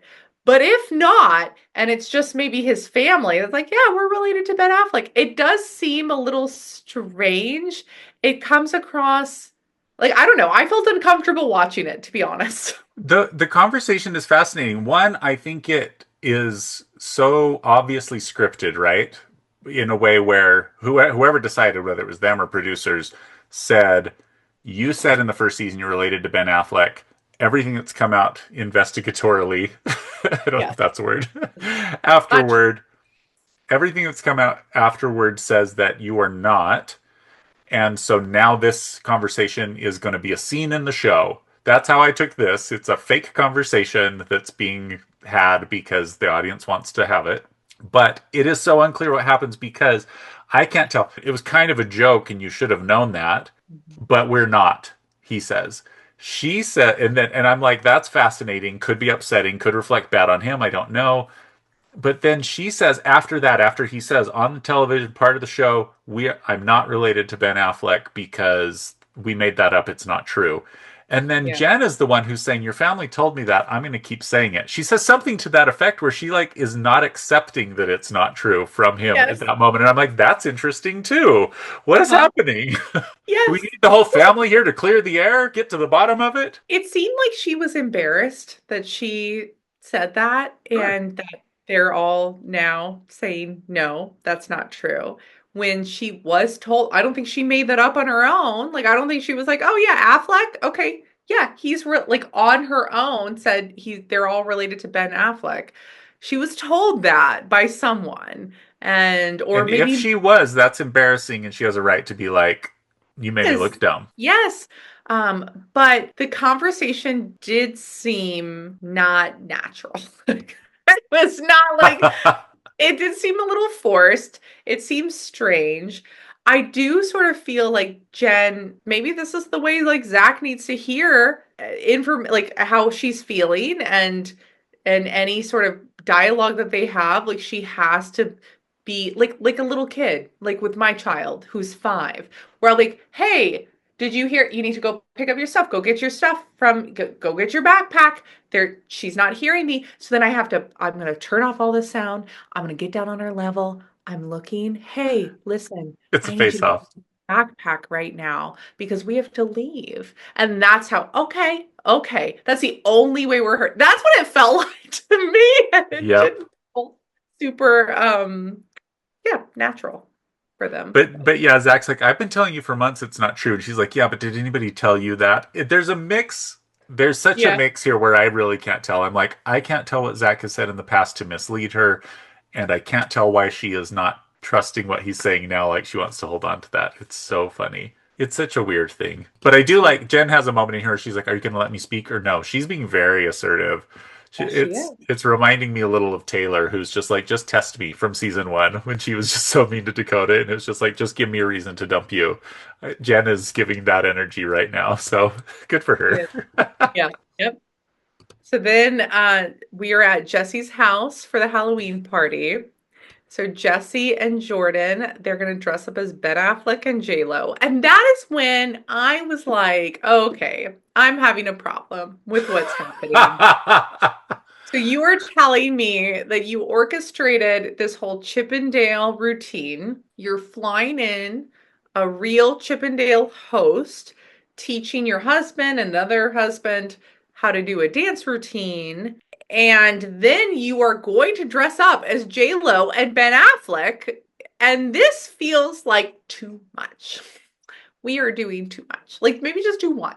Just do one of them. It And even really, though I don't think that that's good. If they, well, I was gonna say if they dressed up as if they didn't do the Chippendales and they dressed up as J Lo and Ben Affleck, I still think I'd be like, come on, give it a break. Like this, that's unnecessary. Don't do that. If you want to be friends with this person, maybe we don't do that. But then the two combined feels okay. We're really laying it on thick. We are trying hard. And here we are. And she's inviting everyone from like the swinging scandal, and we are doing the most. yeah. That's what Yeah, that is the part where it feels like it's going to make for good TV, but it's not smart for relationships. I think that Zach and Jen dressing up as Ben Affleck and J Lo is actually pretty funny, I think it's funny. and it's them saying like we can laugh at ourselves. The other couple dressing up as them, yeah, I could see that it might fall under a range of what you think is friendly hazing or ribbing about a situation that we all want to laugh at. But it is important, I think, what you're saying is true. If you want to be friends with somebody, then you need to understand what they are going to actually think is funny. And I think that you're doing this for the audience, not for the friendship. And so while it might make good TV and it might seem all in good fun and make the person who reacts to it seem crazy and unreasonable, I think you're right. I think they're trolling them, and they're probably trolling them because they don't like Zach, and they Yes. probably want to bring out his worst in him so that the They're not audience happy. will turn against him some more, or Jen will, or they don't care what Jen's reaction is, and so they're just being mean to them. They call it exposure therapy later on. And it is exposure therapy. I mean, if Zach's truly like, that shouldn't have bothered me and I'm changed and now I could sit through that, in some ways, this is a great activity. It's like, okay, here's your test. But yeah, it's in front of everyone. Nobody's been warned. It's different. It's like, because I thought about that, the exposure therapy comment. If it's a little bit different if they were like, hey, guess what? We have a party bus and we're all going to a Chippendale show. Okay, that's exposure therapy. Right, you're in They on were it. making fun of them. Yeah. And this is not a real Chippendale show. And the strip tease or like whatever, the lap dance, whatever they want to call it, is not a real performance. Those men, the two men could not move. They could not do a body roll like the host could. It was not good. I mean, it was comical. I appreciated the comedy of it. Brett looked great. It was not a real show. And so it is it is not like we are testing Zach's level of comfort with some like male strip tease performance. It is we are making fun of you and we want to see how you react. That is how I took it. that's And that's true though. Everybody saw last season. It's still fresh. Here's that situation again, and we're all gonna laugh and watch you and see how you react. because clearly Zach was anxious and uncomfortable with the idea that they are going to a male strip show. I mean, is it even called a male strip show? Like, are they? They're not. I don't Are know. they? I don't know. Anyway, Exotic like dancing, I don't know. we'll call it like a male strip show, whatever. And he's uncomfortable by that. Is he uncomfortable? Does he think that his two friends are going to do something inappropriate with his wife? I don't think so. Like they're making fun of him. And so I think that's how he's taking it. And I would take it that way too. And poor Jen, like looks, you can tell she's like trying to be a good sport and laugh it off, but you could see her discomfort. Zach is not feeling it. He is not happy. Yeah. I don't think I didn't like that. A good reality TV show has there are like the serious drama parts and then other there's some comedic relief. Like there's humor there. Like some of these they can be self-deprecating, whatever. Some kind of a light balance of maybe the heavier like dramatic content. I liked how they cut back and forth this episode, like towards the end, between like some of like the drama and then like the men upstairs, like trying to Still practicing. do like some push-ups or some like strength stuff to bulk up their muscles. I liked that from a reality TV standpoint, but yeah, the idea is not good. Yeah. I think that this is similar to Jess springing the show on them in the last season anyway. Like they are putting Jen in situations that they know make her uncomfortable, and they feel justified in doing so because they don't think that they should make her uncomfortable. And I might agree with that sentiment, but again, if this is your friend, why are you trying to push their boundaries so hard? Just why? Like what? Like why? And again, if this is to reveal Zach for who he is or put like whatever, none of that's really in favor of Jen or what Jen wants. And so I do think people often feel entitled when they have different boundaries or different things that bother them. I think they feel entitled to do that. You see that all the time. You see that in politics where people are like, I want to trigger the own the libs or trigger the snowflakes or do the like there's this thing that people feel powerful, I think, in making people confront things that they don't think they should have problems with. But it isn't good relationally to push somebody's boundaries so hard for just because you don't think that they should have them. Right. And Yeah. again, not to excuse, I disagree. I think it should be fine, but I saw this a million times in my time doing theater, where theater folks can be very liberated in a lot of ways. And I was doing theater in Utah, and so then also had like the this you have the saints and the sinners, where you have the people who are like, I want to do musical theater. I don't think that that means that like somebody should be naked grinding against me at all times. Like, like that should be fair game. And so and then the theater crowd, and that's maybe extreme, but then the theater crowd would say something like get over it or get out of musical theater. And so basically they're saying there's no place in musical theater for you unless you're comfortable with everything. And I mean, I think that sucks, like that's not inclusive. Yeah, I agree. Can we talk about the costumes that people had for this? Yes. Okay, so I wrote it down. Okay, Jen and Zach and Jesse and Jordan, both J-Lo, Ben Affleck. Yeah. Miranda and her date, whatever that guy's name was, they were like the Krusty Krab from SpongeBob. Very funny. Yep. Funny. Chase and his girlfriend Katie, Justin and Haley Bieber. It's funny. Yeah. Uh-huh. I thought they looked like it. I thought they did it. Yeah. Taylor, Michaela, and Macy were the mean girls. And then Dakota was the bus. And I loved that. Dakota I was the thought it was bus, so funny. and Michaela's husband was the burn book. Oh, really? I missed that. I missed They're both so great. That's so good. I gotta go back and look at that. I did not see that at all. Yeah, he's dressed as the burn book. It's very cute, very clever. I liked it. I thought it was really good. Yeah. And then I don't know what Layla was.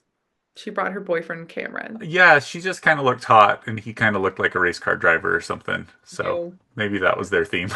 A bunch of Demi's costume was the Oh, Fruity Pebbles. so I watched on Hulu and they had a commercial for Fruity Pebbles. And I was like, how much business is Fruity Pebbles getting like from this show? Like because there's now I mean, there's a commercial for Fruity Pebbles. They're talking about it constantly. Demi shows up as a bowl of Fruity Pebbles. And to be quite honest, I'm like, I mean, actually, I kind of would like a bowl of Fruity Pebbles. Like that's But Demi is the one, isn't she, where Whitney put Fruity Pebbles in the box at her party Yes. in the first one and referenced this. So this is her laughing at herself. I thought that was sort of Yeah. funny, right? But an appropriate amount of time has passed. Nobody else dressed up as the Fruity Pebbles. It's different from the J Lo and Ben Affleck. I love Miranda wearing her crab claws throughout the party. Like throughout drama, she's spoiler, when she kicks Chase out of the party, she's like, "Get out of here." Get out of the house with her crab claws on. She was dedicated to her costume. I loved it. She did not take them off until the end. I love so another obviously the show's not Bravo. I love Bravo, but one of my favorite things is when they have some kind of like costume event and then two or more people they get into an argument in costume and it is so comical. Like these people they're arguing about things that really upset them. They're very serious to them and they are in these outlandish ridiculous costumes. And this was one of those moments, and I find it to be wildly entertaining. I love it. So they're all yelling at each other. She has her like claw, and she's like, "Get out of the house!" It's really good. But so okay, so let's talk. So Chase goes to say hello to Dakota, Hmm. and Dakota thought it was weird. But he says, like, Taylor's already mad at me, so I'm gonna be nice to everyone, essentially. Um, Believable. yeah, he's like, whatever, like, okay. And so they have like some small talk, like about, he's like, yeah, being a dad's the best thing that ever happened to me. And then Chase said, I don't get why we hate. So Chase, this was another moment, like Jeremy that I was cringing every time Chase spoke. Hmm. I, again, wanted to like hide under the blanket. It made me feel very uncomfortable. Chase was like, I don't get why we hate each other, man. Did you ask Taylor if I ever fucked her? Is this like the way men speak to each other? Like this was what I was wondering. Like, oh my God, if I saw a partner, an ex-part, it doesn't matter. Like so like I'm my co-parent and someone is looking at that person and be like, did did Sean ever fuck you? Like I would be like, you better respond to that in an appropriate way. Like I am uncomfortable by this, just the language. And then he goes like, the answer is no, but everyone in the world thinks I fucked her. That is so disrespectful. That is like, to me, that is so disrespectful to talk about anyone in that manner. And he knows he's on TV, like he's excited about it. Like in fact, like many of the cast members are like, oh, he's like living, including his girlfriend said in the episode, does he live for this? Like is clearly like Mm-hmm. he's here. More clout for his podcast. Layla says something about his podcast. She's like, go talk more shit about the podcast. And he goes, don't make fun of my podcast, which I thought was really Don't talk about my podcast. don't make fun of my podcast. I thought that was very funny. So Chase says that, he didn't want his family to know. He talks about how he was a returned missionary, married in the temple, and so him not going to church was something he was keeping more on the down low. Like this outside of the church standards living was something that he didn't feel comfortable going public. And I thought about this a lot. Like if I were involved in like some kind of swinging or something like swinging like scenario and Polycule, yeah. and someone comes out and they're very well known and they say like I'm involved in this. I do think as a parent, I mean just anyone, like you have every right to not want that to be shared. And I do also think when you are a parent, you view things a little differently. Like if my child Mm. watches this, what will they think? Like how will they be impacted by that? I don't necessarily want them to hear some of these things. I think everyone has a right to those feelings. Like Yeah. hands down. I think you view it a little bit differently. But I think the way and you said something earlier about Miranda, like that, I think the way they responded to it is what was problematic. Like, I think if Chase and Miranda at the time said, like, so Taylor said all of this, instead of saying she's a liar, like maybe saying something like, listen, we did not have intercourse. I've never had intercourse with anyone other than my spouse. That is true. Taylor's acknowledging that's true.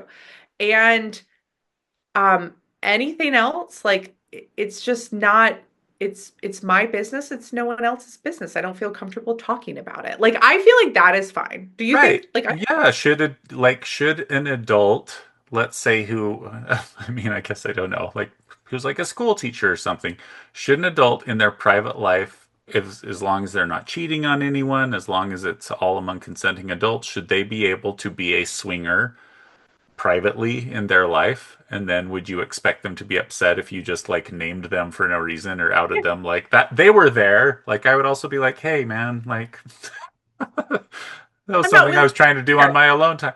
Yeah, I can see why it sucks. You're right. And Taylor's like, I told the truth. What?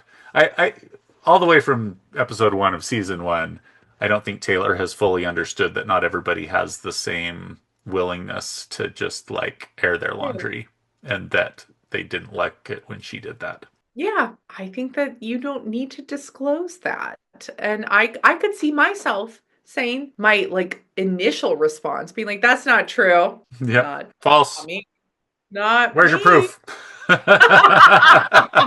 Show me the proof. It never happened.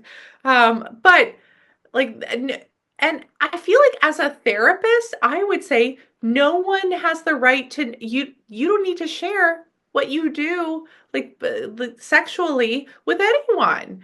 But the Hmm. problem is then the bashing of Taylor, like the saying she's a liar and like Yeah. she's the problem, she broke up a marriage, like that's where it's a problem. Yeah. And I think that like that did not need to happen in order to protect your privacy, like to some degree. I think you can try to protect your privacy Yeah. without bashing someone else. So, It is interesting though because one of my favorite parts of this is when Chase thinks he's got this huge bombshell, which is yes, like, "But did you tell them that you had a sex dream about me?" As if that was like the smoking gun. I wrote that down too. Like he looked at it like I'm dropping a bomb. Everyone's gonna be like, "Oh man, Look at the Chase, camera. right." You're right. And she was like, yeah. And he pointed to the camera. He's like, did you tell them? Like, right. And she was like, yeah, I told them. And then he was deflated a little, like it's somewhat He was, deflated. except Dakota rescued him by being like, I never knew that. You never told me. So Dakota jumped right to his side. Dakota was pure chaos, which honestly made me think that like if we're talking about attachment, like there's the avoidant, but then what's the other one? I'm Just disorganized. in, oh, Like it feels really like disorganized here a little bit. But it did feel like my head kept going back and forth between where is Dakota, where is his allegiance, where like which team is he on? And at one point it was very confusing for me. And I think Dakota was confused. Taylor was obviously confused. But yes, I thought it was really funny that Chase was like, "Did you tell him? Did you tell him that you had a sex dream about me?" And I think it's hilarious that Taylor's response, or at least in an interview, was we all were having sex in front of each other. So me sharing that I had a sex dream did not seem that big of a deal. Like it felt pretty innocuous, it didn't feel pretty like I was trying to break up a marriage as much as I was saying, like, hey, you know this thing we keep doing together? I dreamt about it too. dreamt about it. Yeah, okay. And he's like, "Did you tell everyone that?" Okay. And then she is saying, so this part I thought was a very funny. Um she said yes, yeah. And then she goes, "And what did you say when I said that?" And he said something like, "I said I also had a sex dream." And she goes, "Oh, I guess we're not telling the truth. We're not, because that is not what you said." And Dakota, well, okay, at one point, Dakota goes, "Dude, do you know how awkward this is for me?" Which I thought was very funny. Is anybody thinking about me in this moment? And he was like, "Did you say you have a sex dream about me?" And she was like, "Yeah. And what did you say in response?" And Dakota's like, "About all of this." And then Dakota and Taylor both agree we all love a common enemy. It brings people together. Okay, it's a thing. And so Dakota's like, "Yeah, yeah, I did feel like you were lying just now." And Taylor's like, "See, he's lying." And I was like, "Okay, they are joining together. They are joining against Chase." And then it switched somehow, and it was very hard for me to keep up. It's very I confusing. I think Michaela makes a comment to describe Dakota's behavior, which I pretty much agree with. I think her analysis is sound, which is I think Dakota feels like Taylor has been treating him badly for a long time, based on the same single event, right? It's not like new stuff. And so I think he feels like Taylor has been against him for so long that I think have being exposed to somebody else who could be against her with him for a second was probably confusing for him. Because he doesn't like Chase either. His jealousy is there and present. But then anything that Chase could say to just be like, yeah, Taylor does this, I think he was feeling so understood in that moment that he ended up clinging to it and being like, yeah, me too. Like, I'm feeling understood. And of course, to Taylor, she's like, "You are cozying up to the enemy. I'm sitting here trying to decide if you're for me, and this is how you're behaving. It's unacceptable." So this was another moment where I felt like I could understand a lot of people's feelings and perspectives, and none of it was very helpful. I did also think that Taylor said, so Dakota and Taylor like aligned, like, "Oh yeah, did you see? He was lying," which I had to rewind a couple times. I rewatched this because I was like looking at him. I wanted to see what they saw. What the tell was. To tell, yeah.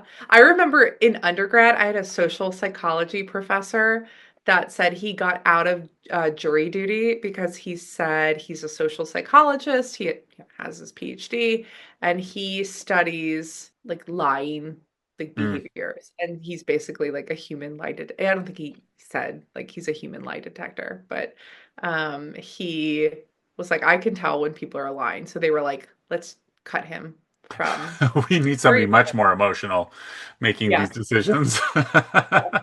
And so like the idea that there are like some like I remember he said that typically like we control our torso up a little bit better. And our legs down, if we're lying, like you can see a little bit more movement Hmm. in that. But that technically, there's not a lot of science behind that either. Yeah, Like you people can't are be like, sure.